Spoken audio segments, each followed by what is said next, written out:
शुरू करूं गुरु जी? हाँ जी, आपका स्वागत है। वक्तव्य प्रस्तुत करिए। हरि ओम। स्वस्ति श्री गणेशाय नमः। ओम नमो भगवते वासुदेवाय नमः। ओम अस्मद्गुरुभ्यो नमः। ओम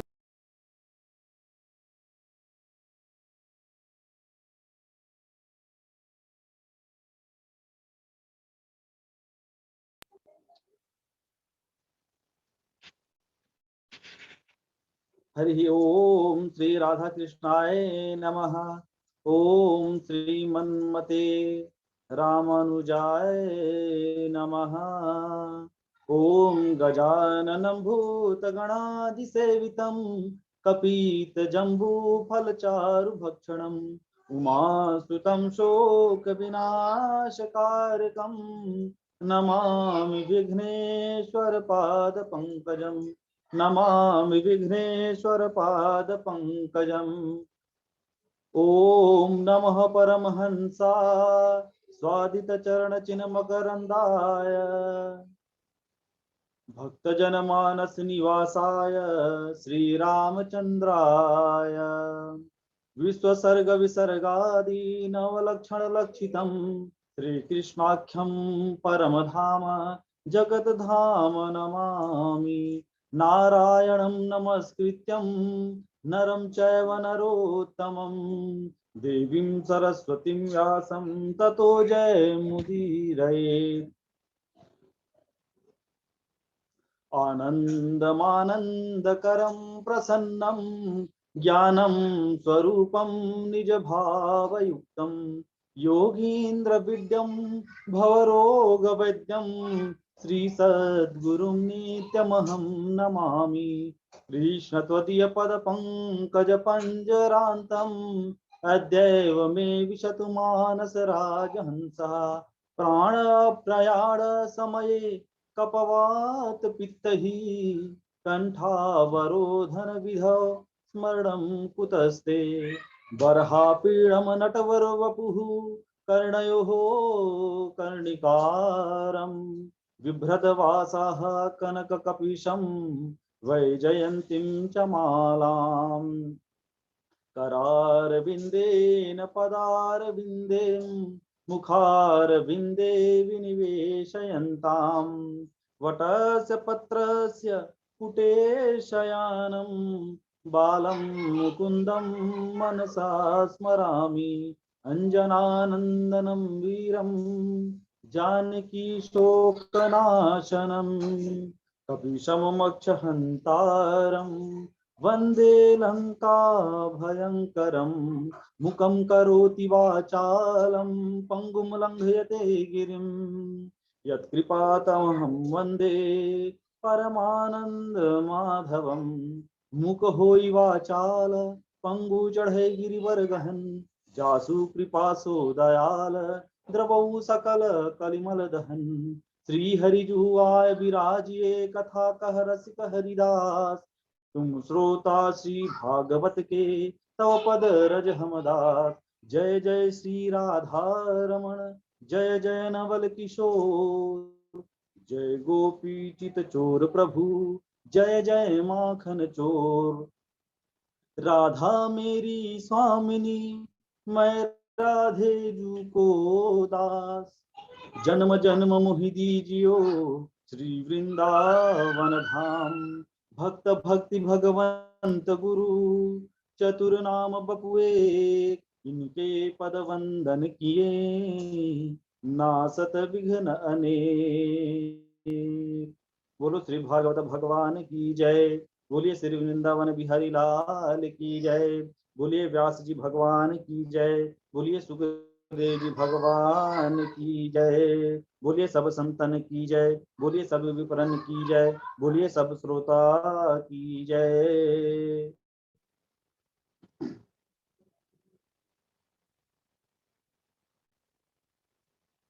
अनंत कोटि ब्रह्मांड नायक अचिंत्य कल्याण गुण गण निधान सर्वेश्वर सर्वाधिपति अकारण करुणाकारक सकल जन कल्य शाप हरक परात्पर परब्रह्म अनंत कोटि कंदर्प दर्प दलन पटियान निर्गुण निराकार सगुण साकार जगदैक बंधु करुणैक सिंधु सच्चिदानंद घन परमात्मा श्री कृष्ण एवं श्री राधा रानी जी के युगल चरण अरविंदों में दास का बारंबार प्रणाम। और समुपस्थित इस जुप एम के माध्यम से हम जितने भी सहपाठी हैं, बंधु हैं, भगिनी हैं, उन सबको मेरा नमस्कार है। अब मेरी व्यस्तता के कारण ज्यादातर मैं प्रवचन में शामिल नहीं हो पाया हूं, तो मैं आज अपनी टूटी फूटी वाणी से आज अजामिल की कथा कहूंगा। तो मैं अपनी वाणी को और बुद्धि को प्रभु के भक्ति में और उनके चरण में स्थित करना चाह रहा हूं। तो इसके लिए मैं एक छोटी सी भजन जो है आपके सम्मुख गाने का प्रयास कर रहा हूं। और कहीं भी मेरी कथा में, मेरी भजन में कोई त्रुटि रह जाए तो मैं आप सभी से विनम्र निवेदन करता हूं कि उसे क्षमा करें और कृपया बताएं कि मैं इस पे क्या सुधार करूं।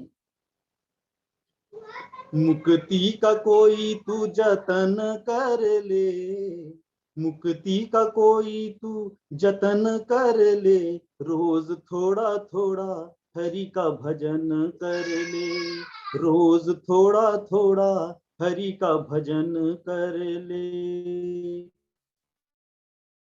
मुक्ति का कोई तू जतन कर ले, रोज थोड़ा थोड़ा हरि का भजन कर ले, रोज थोड़ा थोड़ा हरि का भजन कर ले। भक्ति करेगा तो बड़ा ही सुख पाएगा, भक्ति करेगा तो बड़ा ही सुख पाएगा। भक्ति से आत्मा का मैल छूट जाएगा, भक्ति से आत्मा का मैल छूट जाएगा। आत्मा के साथ साफ मन कर ले, आत्मा के साथ साफ मन कर ले रे, रोज थोड़ा थोड़ा हरि का भजन कर ले, रोज थोड़ा थोड़ा हरि का भजन कर ले।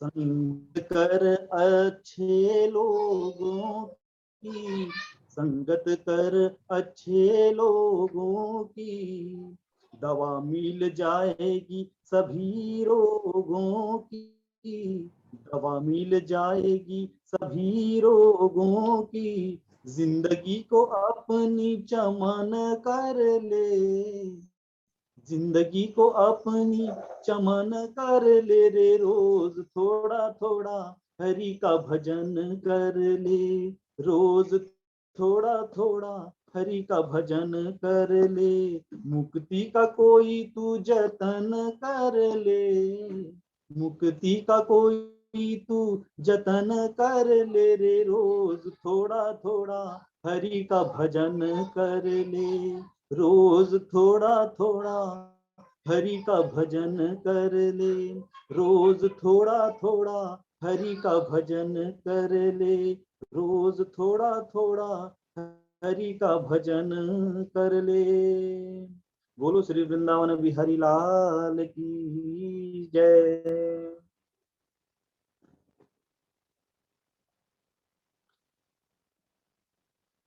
प्रभु उस नारायण की महती कृपा हुई है कि आज 3 महीने पहले से हम गुरु जी के साथ जुड़े और भागवत महापुराण की कथा का हम तैयारी कर रहे हैं। और गुरु जी की भी कृपा होगी और कृपा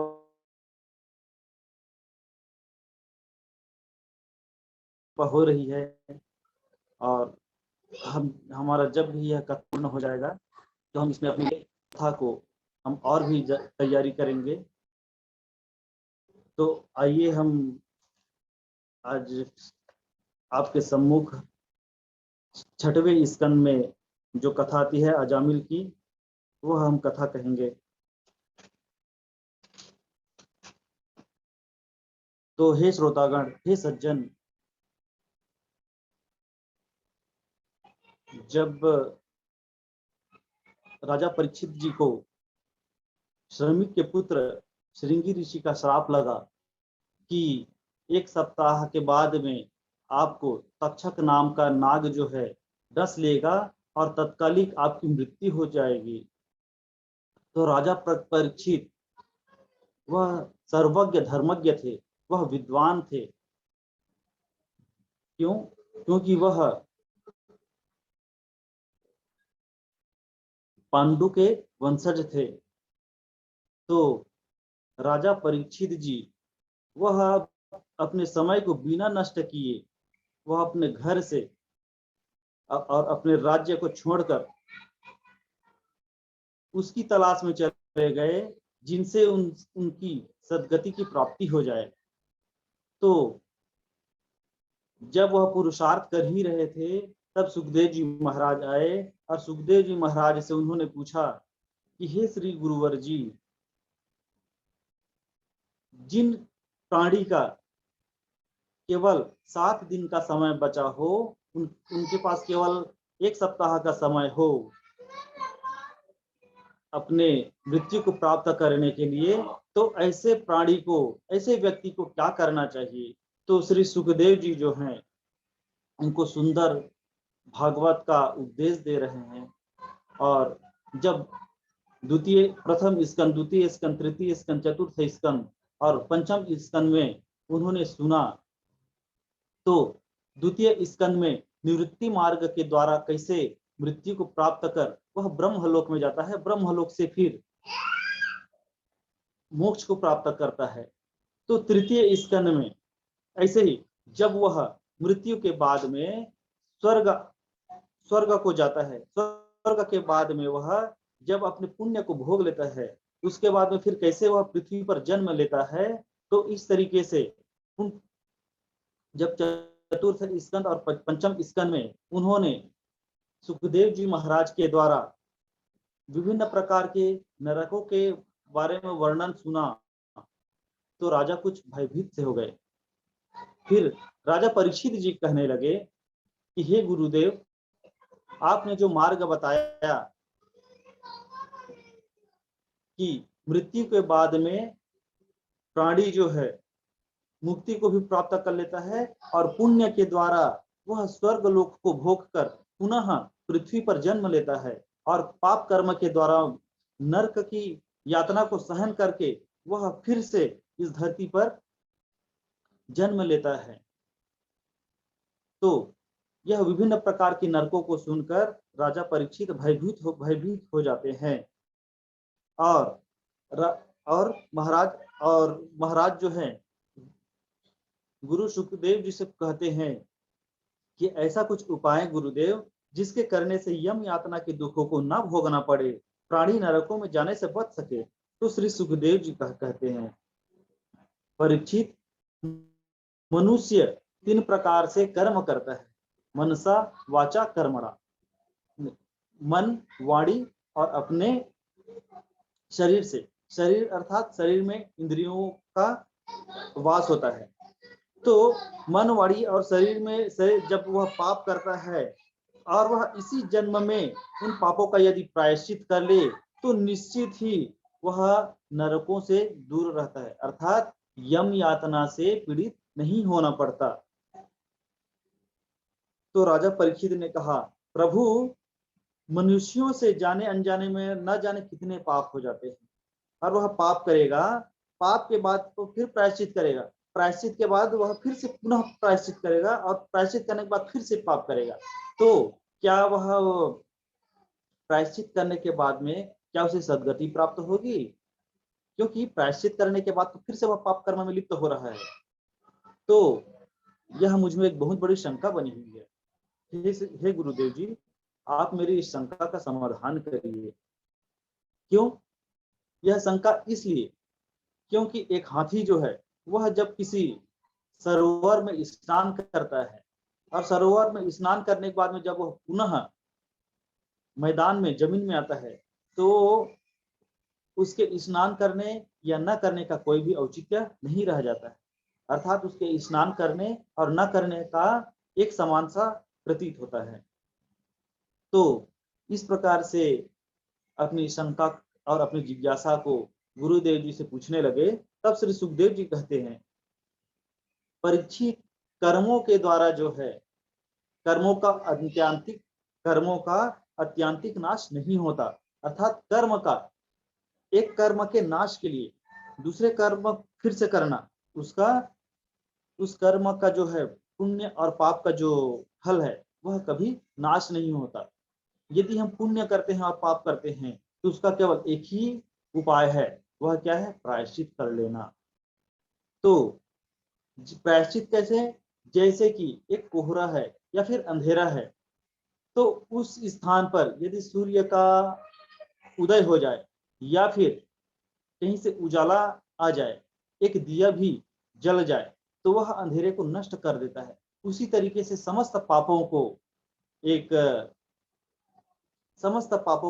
एक प्रायश्चित नाम मात्र ही वह उस सारे पापों को नष्ट कर डालता है। फिर सुखदेव जी कहते हैं, सकृन् मनः कृष्ण पदारविन्द्योर निवेशितं तद्गुण रागियैरिह न तेयमम पाशभृतश्च तद्भटान् स्वप्नेऽपि पर्यशन्ति हि जीर्ण निष्कृताः। जिनके मनुरूपी जो मधुर मधुकर हैं, वह एक बार भगवान श्री कृष्ण के चरण अरविंद, वह चरण मकरंद को जिन्होंने पान कर लिया है, श्री सुखदेव जी क्या कह रहे हैं, जिनके मनुरूपी मधुर मधुकर एक बार भी भगवान श्री कृष्ण के चरण अरविंद, वह जो मकरंद है, कौन सा मकरंद है? श्री कृष्ण के चरण अरविंद, तो उनका जिन्होंने पान कर लिया है, उन्होंने संपूर्ण प्रायश्चित कर लिया। उन्हें स्वप्न में भी यमराज और उनके दूत का दर्शन नहीं होता। तो प्रायश्चित क्या है कि प्रायश्चित करने का ये है कि हमारे द्वारा जो भी पाप हुआ है, हम उनसे भगवान के सामने विनय करें, प्रार्थना करें कि हे भगवान, हमसे ऐसा पाप हो चला है और हम आपके चरण कमल में ध्यान करते हैं और हम उसी में ही भक्ति करते हैं। तो इस तरीके से भगवान जो है प्रसन्न हो जाते हैं और तत्कालिक उसी समय उनके सारे पाप से वह जो है निवृत्त हो जाता है। तो इस संबंध में सुखदेव जी जो है महाराज जो है राजा परीक्षित को एक इतिहास सुनाते हैं। महाराज सुखदेव जी कहते हैं कि हे परीक्षित, मलय आदि काल में मलय पर्वत पर मैंने अगस्त जी से एक पौराणिक कथा सुनी है जो अजामिल उपाख्यान के नाम से है, और यह अत्यंत गोपनीय है जिसे मैं आज तुम्हें कहता हूं। तो सुखदेव जी कहते हैं, कान्यकुब्ज नगर अर्थात कन्नौज जो है, वहां एक अजामिल नाम का एक ब्राह्मण रहता था। और वह ब्राह्मण कैसा था? ब्रह्मेण न मिलती अजया माया मिलती अजामिलः। उन्हें कभी ब्रह्मा तो नहीं मिल पाया, लेकिन उनकी भेंट किनसे हो गई? माया से। यह माया कैसा? यह माया ऐसा कि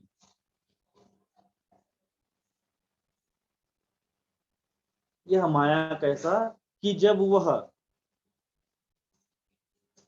कि अजामिल नाम का ब्राह्मण जब जो है अपने पिता की आज्ञा से वन की ओर गया, सुंदर फूल लाने के लिए, कुशा लाने के लिए, संविधा लाने के लिए, तो जब वह जंगल से, उस वन से, उस कुंज से वापसी कर रहा था, उसी समय महाराज क्या देखते हैं कि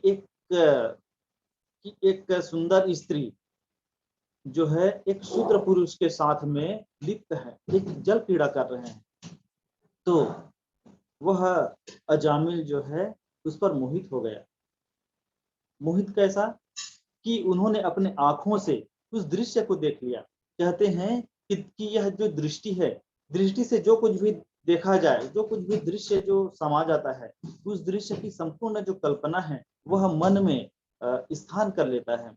और विशेषतः जो काम नाम का जो विषय है, वह दृष्टि से ही आती है, अर्थात दृष्टि के द्वारा ही काम नाम का जो विषय है वह प्रवेश होता है। तो इसलिए गुणीजन कहते हैं कि कब क्या देखना चाहिए, कब क्या नहीं देखना चाहिए, क्या देखना सही है, क्या देखना सही नहीं है। तो वह एक श्रेष्ठ ब्राह्मण होते हुए भी और तो जो है अपनी दृष्टि पर काबू नहीं रख सके और कहीं ना कहीं उसके दृष्टि के माध्यम से वह काम नाम का विषय जो है उनके शरीर अंतःकरण में प्रवेश कर गया। तो वह अजामिल जो है उसे जब घर आने पर निद्रा नहीं आती थी, हमेशा उन्हीं का ही चिंतन किया करती थी। जब बाद में वह जाकर के उनसे मिला तो पता चलता है वह एक वैश्या कुलटा स्त्री थी। तो उन्हें पाने की उनमें प्रबल इच्छा हो चली। तो उस इच्छा को पूर्ण करने के लिए उन्होंने अपनी नवविवाहिता पत्नी को त्याग दिया महाराज, और अपने माता पिता को भी अपमानित कर दिया, और घर में जितना भी सारा धन रखा था उसे उन्होंने क्षय कर दिया।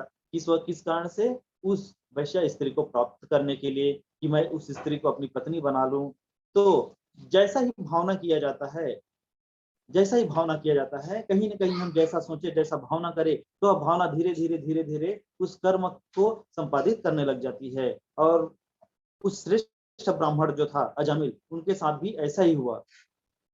तो महाराज वह अजामिल एक दिन उस स्त्री को अपनी पत्नी बना लाया, और ऐसा ही करते करते संसर्ग द्वारा उनके 9 संतान उत्पन्न हो गए। तो जब ऐसे ही समय बीतते चला गया तो अपनी परिवार के भरण पोषण के लिए और उस स्त्री के मनोकामना को पूर्ण करने के लिए वह क्या करता था? लूटपाट का काम करने लगा। देखिए, एक ब्राह्मण होकर भी वह लूटपाट का काम करने लगा। वह शास्त्रज्ञ था, वह धर्मज्ञ था, वह विद्वान था, वह अत्यंत परोपकारी था, शील था, सदाचारी था। लेकिन यह सब देखिए हुआ क्या कि सत्संग से जैसे ही सत्संग जैसे ही छूटा और इन ऐसे स्त्रियों का जैसे ही संसर्ग हुआ, संग लगा, तो वह सारे के सारे भजन एक तरह रह गए महाराज, और सारी ही सारी दुष्प्रवृत्ति इनके हृदय में समा गई, इनके मन मस्तिष्क में घर बना लिया।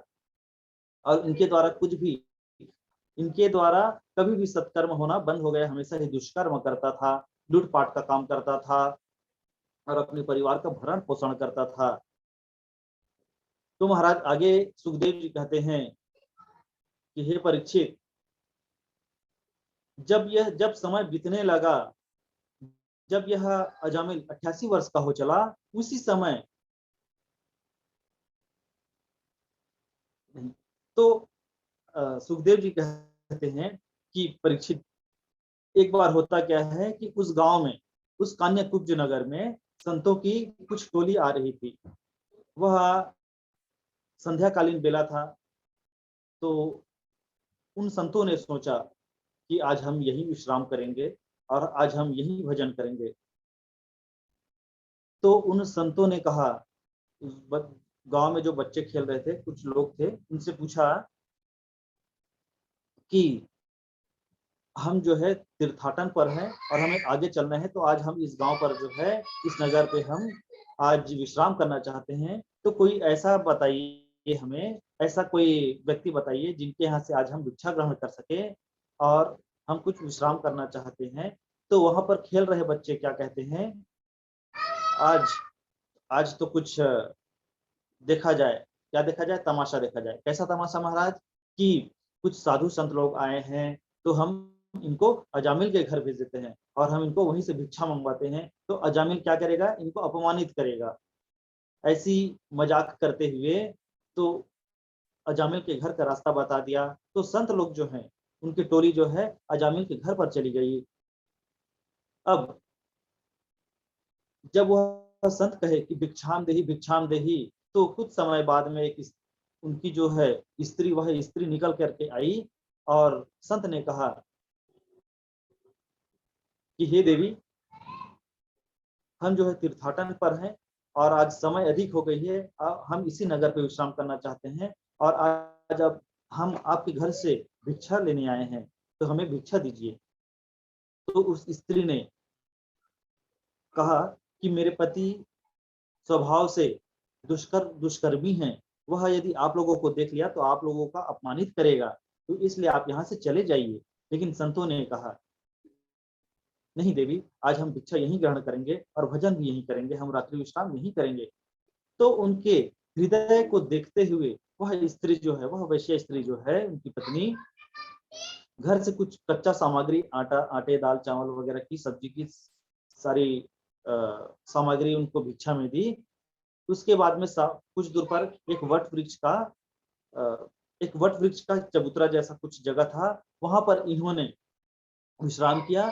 विश्राम उस समय पे इन्होंने वह भोजन तैयार किया। भोजन तैयार करने के बाद महाराज भोजन प्रभु को भोग लगाया। भोग लगाने के बाद में उस जिनके यहाँ से भिक्षा ग्रहण किए थे उस अजामिल के घर में कुछ भोजन वहां भी भिजवा दिए, और अंत में वह साधु की टोली खुद ही भोजन पाए। तो जब वह जो उसमें जो मुख्य साधु था, जो मुख्य जो था, वह उनकी आंखों से आंसू आने लगी। कहने लगे कि हम एक कुसंस्कारी ब्राह्मण के घर से भोजन लाए हैं, हम कुसंस्कारी ब्राह्मण के घर से भिक्षा लाए हैं और वह भोजन हम तैयार किए हैं, वही हम भोजन कर रहे हैं। अब हम तो संत हैं, हमारी यह कर्तव्य है कि उस भटके हुए ब्राह्मण को, उस भटके हुए अजामिल को हम एक सन्मार्ग की ओर प्रेरित करें।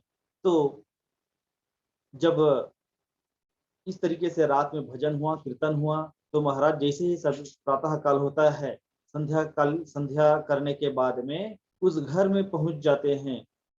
तो होता क्या है महाराज, वहां से अजामिल निकलता है।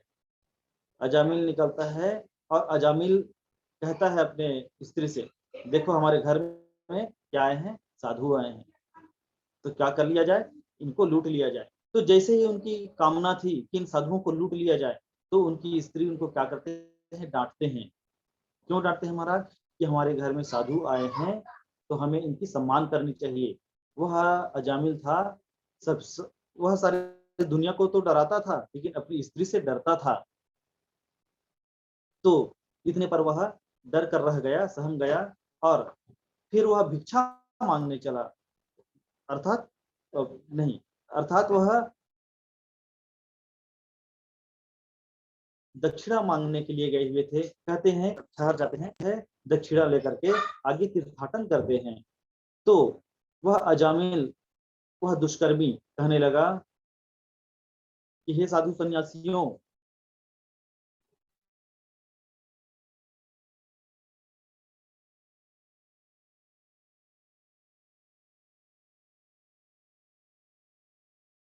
तो यहाँ से चुपचाप नहीं। तो वह साधु संत महात्मा कहते हैं कि हे देवी, हे अजामिल, हमारा दक्षिणा का मतलब है कोई धन रुपया पैसा लेने का नहीं। हम तो केवल दक्षिणा यह चाहते हैं कि अभी तुम जो है गर्भवती हो, और जब यह संतान जब उत्पन्न हो जाएगा, यह जब गर्भ से बाहर आ जाएगा, तो इसका नाम नारायण रख लेना। देखिए संतों की मनोभाव क्या होती है। वह मान सम्मान का परवाह, वह मान अपमान का परवाह नहीं करता। वह केवल भलाई का ही सोचता है और करता है। किनका भलाई, देखिए अजामिल जैसे दुष्कर्म का भी भलाई के लिए सोचा और अपने मान सम्मान को ताक पर रखते हुए उनके घर पर चले गए। जानते हैं कि अजामिल हमको नुकसान पहुंचा सकता है, लेकिन उनके कल्याण के लिए उनको जाना पड़ा। तो उनकी स्त्री कहती है, ठीक है महाराज। तो इस प्रकार से जब समय आया, तो उन्होंने एक सुंदर पुत्र को जन्म दिया, जिसका नाम नारायण रखा गया।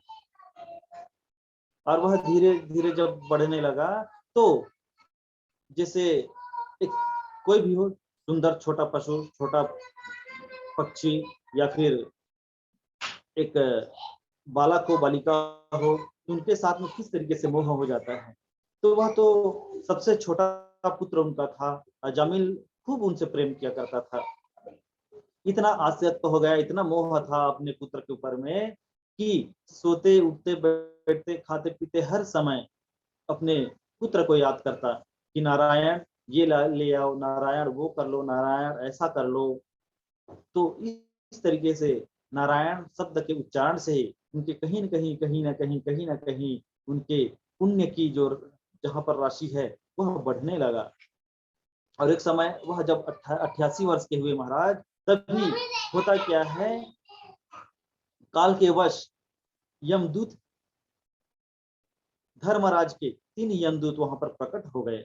और उनकी उनकी छवि कैसी है, उन यमदूत कैसे हैं, दिखने में कैसे हैं, उनके जो गाल हैं, उनके जो चेहरे हैं जो टेढ़े मेढ़े हैं, सिरों में सिंह हैं उनके स्थित है।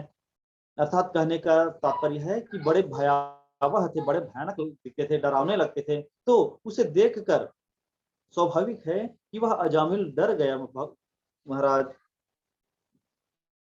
तो जब उसके डरने से, तो जिनको सबसे ज्यादा मोह था, सबसे ज्यादा जिन पर प्रेम था अपने पुत्र पर, उनको पुकारने लगा, हे नारायण बचाओ, मेरी रक्षा करो। तो इतना ही बस कहा, और भगवान नारायण, भगवान परमात्मा ने सुन लिया और सुन करके अपने पार्षदों से कहा कि हे दूतों, मुझे कोई पुकार रहा है, जाओ तुम उनकी रक्षा करो। तो पार्षदगण कहते हैं कि प्रभु वह आपको नहीं पुकार रहा है, वह अपने पुत्र नारायण को पुकार रहा है। तो भगवान कहते हैं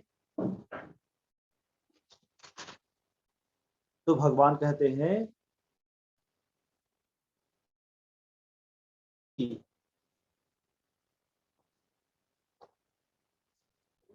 वह जाने में कहे या अनजाने में कहे, वह मुझे ही पुकार रहा है। क्यों? क्योंकि एक जलती हुई अग्नि पर कोई जाने पे या अनजाने से अपनी हाथ को रख ले, तो कहीं ना कहीं वह उसे जला ही देती है। इसी तरीके से नारायण तो पहले मैं हूं, बाद में उसका पुत्र है, इसलिए जाओ, शीघ्र जाओ और उनकी रक्षा करो।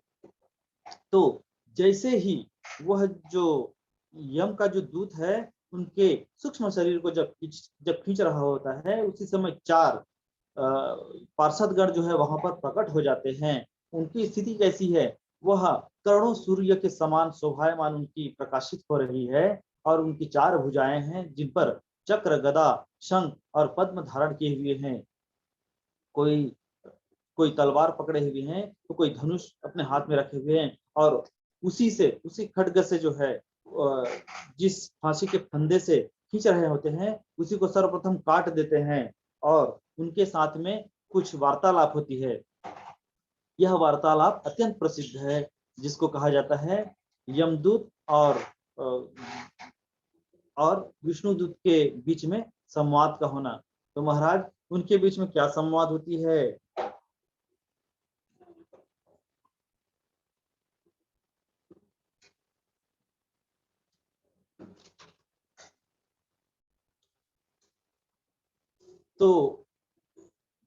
तो यमदूत जो हैं बड़े आश्चर्यचकित हो जाते हैं। अरे, ऐसा तो कभी हुआ नहीं था कि हम जिनका प्राण जब हरण करने जा रहे हैं, शरीर से अलग करने जा रहे हैं, और कोई आकर के हमसे कहे कि अरे रुको रुको, इनका प्राण हरण मत करो। लेकिन आज ऐसा क्या हुआ कि हमें जो है अपने कर्तव्य से जो है कोई रोकने जा रहा है। तभी वह यमदूत के लोग जो है, वह यमदूत कहते हैं कि अरे अरे, तुम कौन हो जो हमें इसके प्राण को हरण करने के लिए रोक रहे हो? तभी वह पार्षदगण कहते हैं, पहले बताओ तुम कौन हो, पहले बताओ कि तुम लोग कौन हो जो इनका प्राण लेने के लिए आए हो। तभी वह यमदूत कहते हैं, तभी वह यमदूतों ने कहा कि हम धर्मराज के सेवक हैं, उन्हीं की आज्ञा के कारण इस अजामिल को लेने के लिए आए हैं। पार्षदों ने कहा, यदि तुम धर्मराज के सेवक हो तो बताइए कि धर्म की परिभाषा क्या है। तो महाराज, यहाँ पर जो यमदूत हैं वो धर्म से संबंधित बड़े बड़े उपदेश देने लगते हैं। और वो भी उपदेश किनको दे रहे हैं? साक्षात भगवान नारायण के उनके दूत को दे रहे हैं, उन पार्षद गणों को दे रहे हैं। तो कहते हैं, यमदूतों ने कहा, वेद प्रणीहितो धर्मो ह्यधर्मस्त विपर्ययः वेदो नारायणः साक्षात् स्वयंभूरिति सुश्रुमाम् वेद विहितत्वं धर्मत्वं वेद निधित्वं अधर्मत्वं। वेद जिसका विधान करता है और तो उसे धर्म कहते हैं, और जिसका निषेध करता है वही अधर्म है। तो सुनने में देखने में तो अच्छा लगता है महाराज। यमदूतों ने इस तरीके से उपदेश किया और पार्षद गण को भी अच्छा लगा, लेकिन कहते हैं पार्षद गणों ने कहा कि यह जो परिभाषा दे रहे हो ना कि वेद जिसका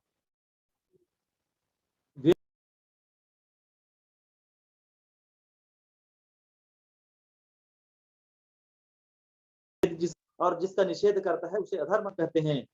क्यों? क्योंकि वेद साक्षात भगवान नारायण के स्वरूप हैं।